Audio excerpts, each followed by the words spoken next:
If you're looking for a way to take your IKEA furniture and elevate it with a fun DIY, I have the project for you. Welcome back to No Can Do. My name is Clara, and today I'm going to show you a unique way to update IKEA furniture.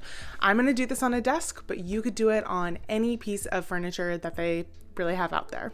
Today, we're going into my home office and we're going to transform this standing desk into a statement piece using only popsicle sticks and wood glue. That's right, we're gonna make a DIY herringbone pattern on this desk out of popsicle sticks, inspired by Katie from Salvaged by K. Scott. Here is my home office in its current iteration. If you saw my home office makeover video, you'll notice that many things have changed, including that accent wall behind the desk, but that's just because I can't stop DIYing. So it's a little messy, but this is a desk that I got from IKEA. It is a sitting and standing desk. I can use that lever over on the right to manually make it move up or down, and I've been using it a lot. I'm starting off by giving this a good clean with Dawn Power Wash. It's a good degreaser, and wiping it all down with some warm water. I got all of these popsicle sticks at a craft store, and they're bigger than like a normal popsicle stick, but they're not actually as big as I wanted. But I just went through and separated them and tried to find ones that had kind of like unique wood grain patterns and didn't all look boring.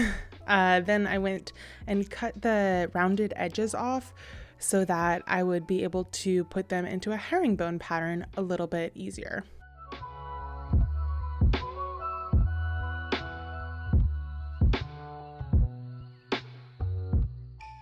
Did some pretty interesting sanding technique there, but you know, whatever gets the job done.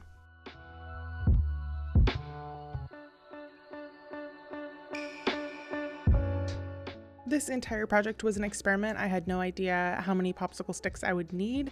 I had no idea how to make a herringbone pattern. I just had an idea and I wanted to try it out.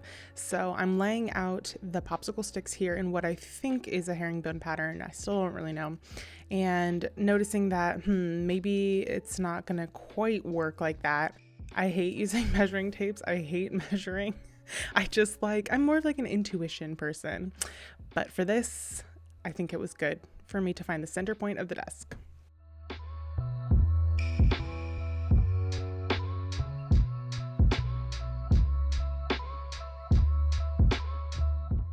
I'm using some Elmer's wood glue, and I am just gluing down in the pattern, then taping down the pieces while I'm going. And don't worry, I will lay something heavy on it and clamp it soon. Just as I was trying to get the first row done, I put tape on it to keep the pieces down. It's pretty messy, as you can see. There's kind of wood glue everywhere, but so far it seems to be working out.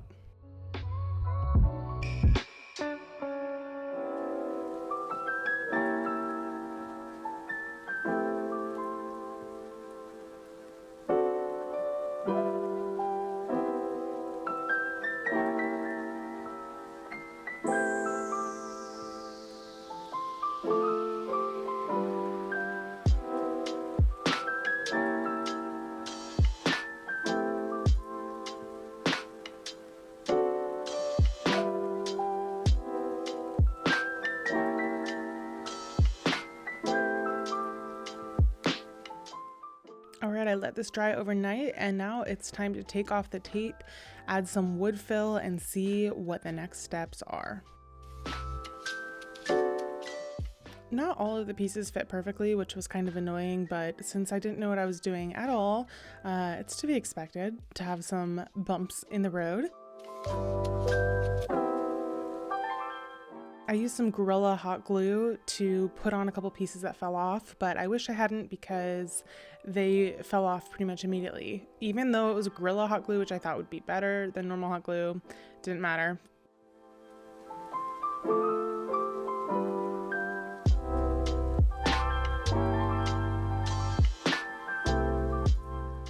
Okay, off camera, I took the top of the desk outside and I used a jigsaw that Reconstructing Emily sent me off my Amazon wish list. Thank you, Emily. And I cut the edges down a little bit. So now I'm just going through with some plastic wood, and it's in a natural color, which is really similar to that of the popsicle sticks. And I'm just going through filling any gaps, holes, cracks, things like that.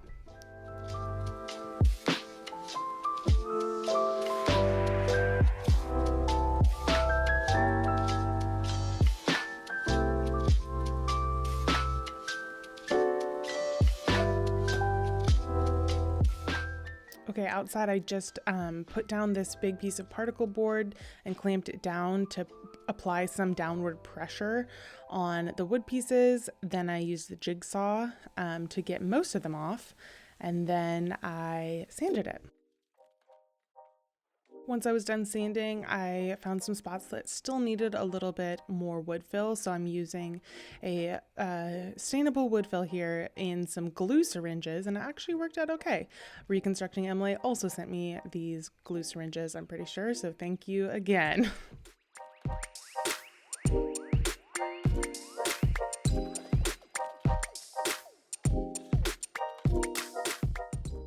Now that everything is jigsawed and sanded and wood filled, I'm bringing this back outside to clean off any leftover wood fill with mineral spirits and some steel wool.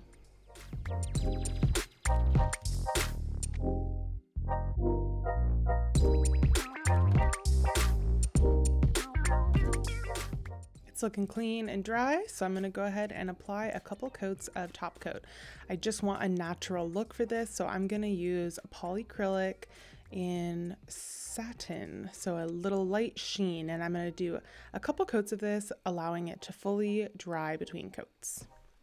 I'm using a zebra top coat brush for this, and I absolutely love these zebra top coat brushes. I will link them down below. I've been using them for a couple months now.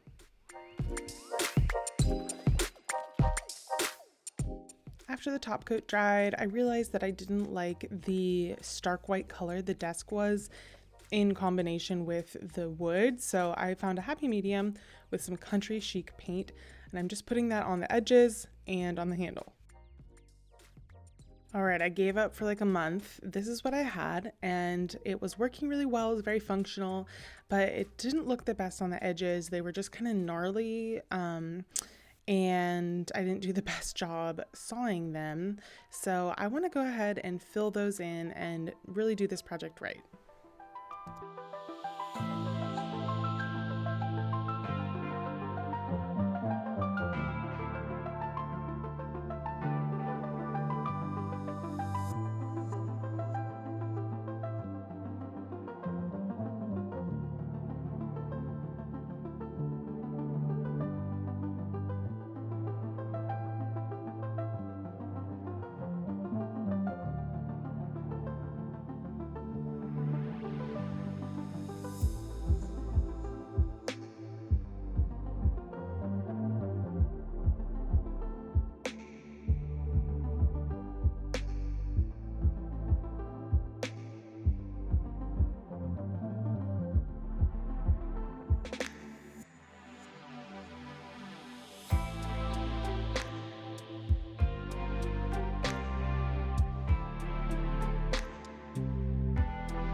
Before the big reveal, I have a question for you. The question of the week is, do you have a garden? And if so, what are you growing? I have just started a bunch of seeds, and I have a container garden started outside with some of my neighbors from my apartment complex, and I'd love to know what you might be growing in your garden too.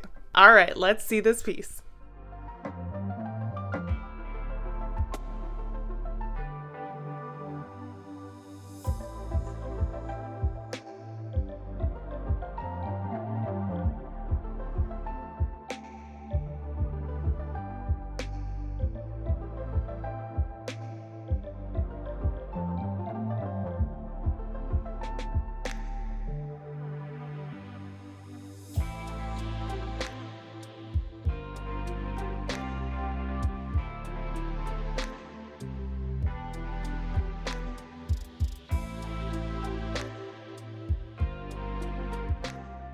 Thanks for watching, everybody, and I'll see you at the next flip.